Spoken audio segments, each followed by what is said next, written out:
மக்களே எனக்கு இன்னொரு ஹெல்ப் பண்ணணும்ல. என்ன ஹெல்ப்? இன்டர்வல் பீரியடுக்கு என் ஆளு கீழே இறங்கி வருவா. சரி, அப்ப நீ இந்த லெட்டர் ஒன்று கொடுப்பியா? போகல அங்கிருந்து. மக்களே மக்களே மக்களே எனக்கு அந்த குட்டியை தெரிய ஒன்றும் செய்யாது. உனக்கு போயிரு. சரி இரு இரு, நான் செல்லட்டு. மக்களே அவளை உனக்கு தெரியும் இல்ல? நல்லா தெரியும். அந்த ஆரஞ்சால பஸ்ல வருவேன், அவ்வளவுதான் தெரியும். மற்றபடி எனக்கு ஒரு மண்ணை என்ன தெரியும் அந்த குட்டியை பத்தி.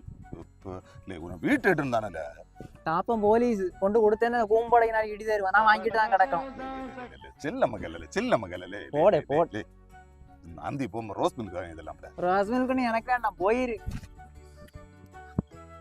மக்களே நான் ரெஸ்லிங் கார்டு ரெஸ்லிங் கார்டா? எத்தனை எண்ணம் தருவேன்? 10 எண்ணம் தரலாம். 10 கொண்டு போ. ஏன்னா 20 எண்ணம் காணும். சரி தரலாம். அதுவும் நான் சொல்ல ஆளுக பேர் தான் எனக்கு இல்லை. Undertaker, John Cena, gain. முடியுமா? சரி என்ன எப்போ கொடுப்ப? இன்டர்வல் டைம் தானே கொடுக்க சொன்னேன். ஆமா, பெல் அடிக்க என்ன டைம் கிடக்கு. நான் முன்னா ஸ்கூலுக்கு போறேன், நீ வந்தா வா. என்ன செய்ய போறாங்க? கொடுப்பானோ கொடுக்க மாட்டானோ கடவுளே.